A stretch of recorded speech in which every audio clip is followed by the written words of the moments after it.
1 year on from my personal breakup. Today is May 18th, 2021. It's been exactly 12 months since my ex-partner and I split up and went our separate ways.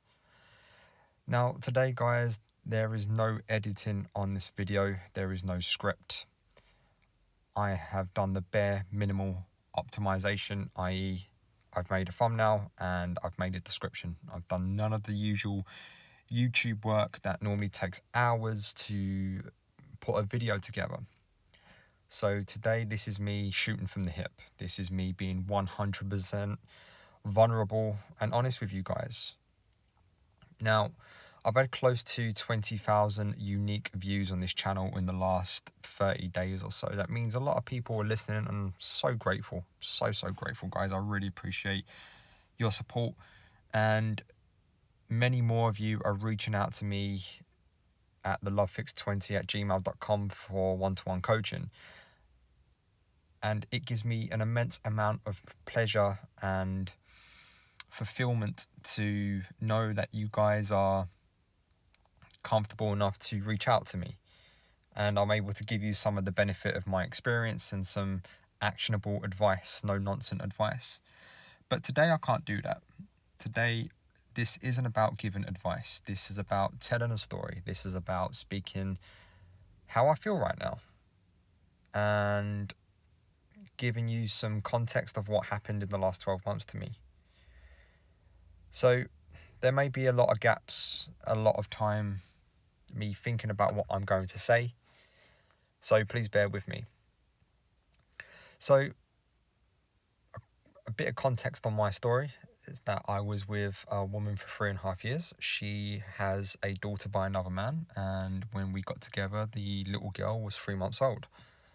And we were friends for a long time before we actually got together, around about 6 years, and we drifted apart, got back into contact, and a relationship started. And I made the choice of, okay, if you love the mum, you love the daughter. And I became a father to my non-biological child. So it was a good relationship. It wasn't a bad relationship at all. There was a lot of laughter. There was a lot of love. There was a lot of fulfillments. There was a lot of compatibility. There was companionship.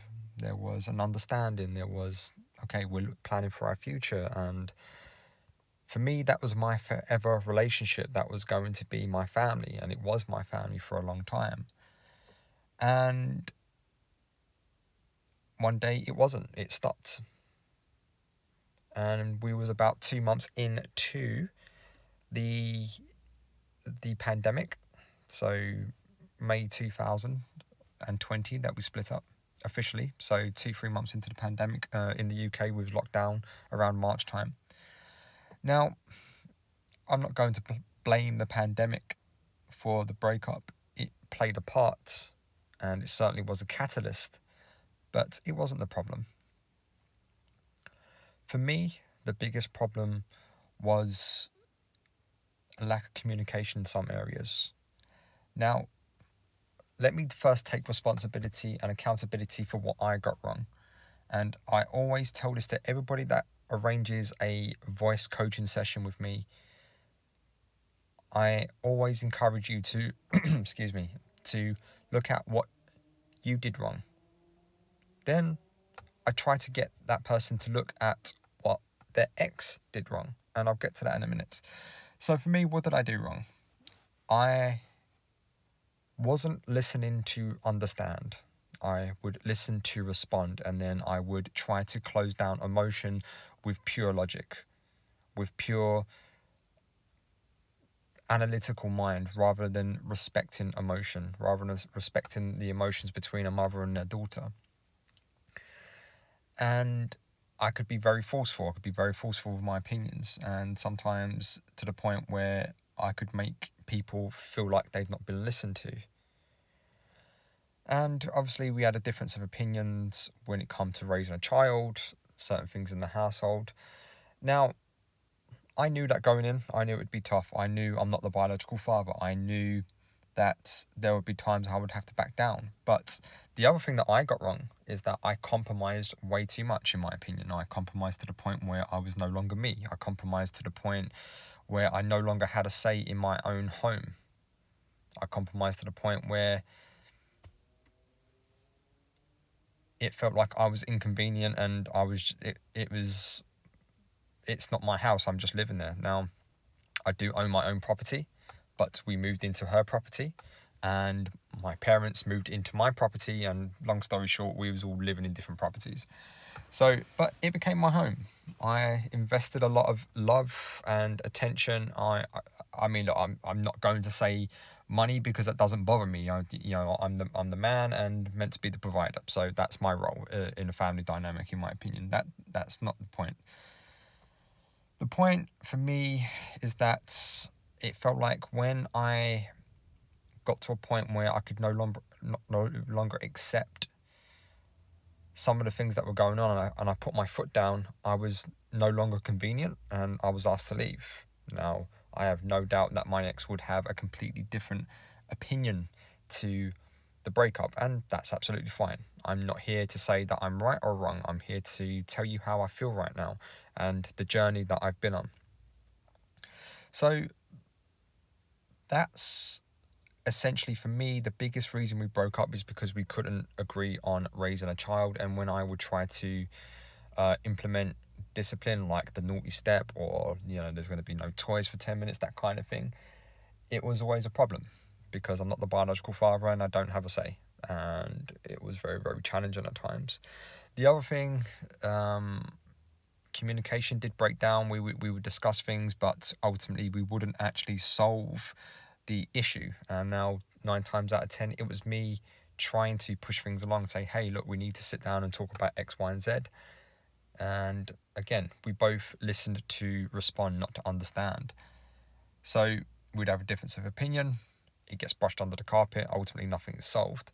But the other thing is, my ex, a lot of time, would shut down, would have avoidant tendencies, and that became very frustrating, to the point where I'd say about 6 months before the relationship actually ended, I started feeling, I don't know if this is for me anymore.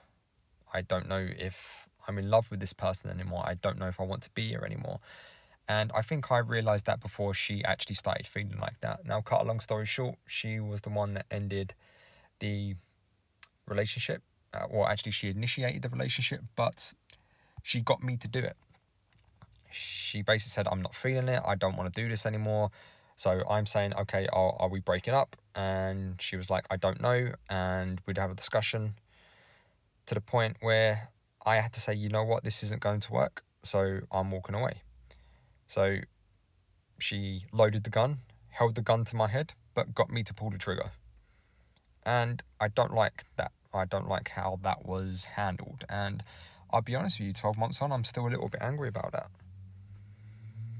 Now, let me be clear, like I said, it was a good relationship. I don't have any bad words to say about my ex. And do I still miss her sometimes? Yeah, I do. Do I miss the baby? Every day. Every day. It kills me that I'm not a father to that little girl anymore, and I don't get to see her anymore. It absolutely kills me. And I'll be honest with you, I am doing therapy right now. And I do therapy once a week because that's what works for me. I'm working through a lot of things, not just with regards to my breakup, but things in my childhood, things in my personal life. And it's a hard journey. 12 months on, and I'm here to say to you guys that I'm not 100% over it. I haven't 100% dealt with it. But don't get me wrong, I don't sit there thinking about it every day. And if my ex was to phone me right this second, or to text me right this second, I would have the conversation. I'd be polite. I'd say, hey, how are you? How's the baby? How's things? And I'd have the conversation if she wanted to. But a lot would have to change for me to even consider the possibility of revisiting what we had. Now, it's been a year. We've had no contact with each other, and I made the hardest decision I've ever made, was to stay no contact for a year. I've had no contact at all. And that's the first time I've ever done that during a breakup. And it taught me a lot, because And it wasn't to try and get my ex back. It was, I knew I had to get me back because I invested so much into that relationship to the point where I lost a big part of myself. And I'm angry at myself for that I didn't invest in me. I stopped looking after me in a way. I stopped pursuing some of the things that I wanted to do, and what I wanted always took a back seat. So I'm not here to say that I am upset. I'm not here to say that I'm on an emotional roller coaster. I've done most of that. I'm here to say that even a year on,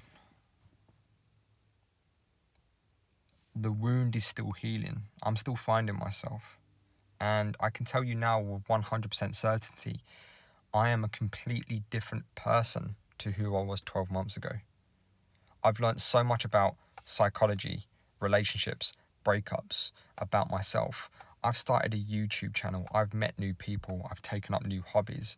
I've gone on grand adventures where I can within the pandemic. And one of the biggest adventures that I'm still on is discovering me, is walking to find myself and having a relationship with me. Now, again, 100% honesty here. I have a big problem with validation, with validating myself. And this came up in my most recent therapy session, which was on Friday. And I was talking to my therapist about how my anxiety can be very, very high most of the time. And I've had anxiety my whole life. It never goes away. And I'm working very hard now to do that. And I'm also working hard on fixing the things that I got wrong in my last relationship. Listening to understand. Establishing my boundaries and enforcing them. If you do X, I will do Y. This doesn't work for me anymore. I'm working on that. And I'm doing that in my personal life as well. And getting back to the validation part, is one of the reasons I feel anxious all the time is because I need a lot of external validation. And this is something that's come up very, very recently. So I'm now working on the relationship with me. I'm now working on validating myself, self-love, self-worth, self-validation, that I don't need a woman to validate me. Don't get me wrong. We all like being in relationships. We all like being in a place where we do have a partner validating us, where we do have someone that can give us a hug. And I'm not saying external validation is bad. I'm just saying we have to find that balance between validating ourselves and validation from a partner. And this is where we can lose ourselves in relationships, is that we forget to self-validate, we forget to self-love, we forget how to do these things, these essential skills. And I would say a big part of healing is knowing that you're hurting and that it's okay to hurt.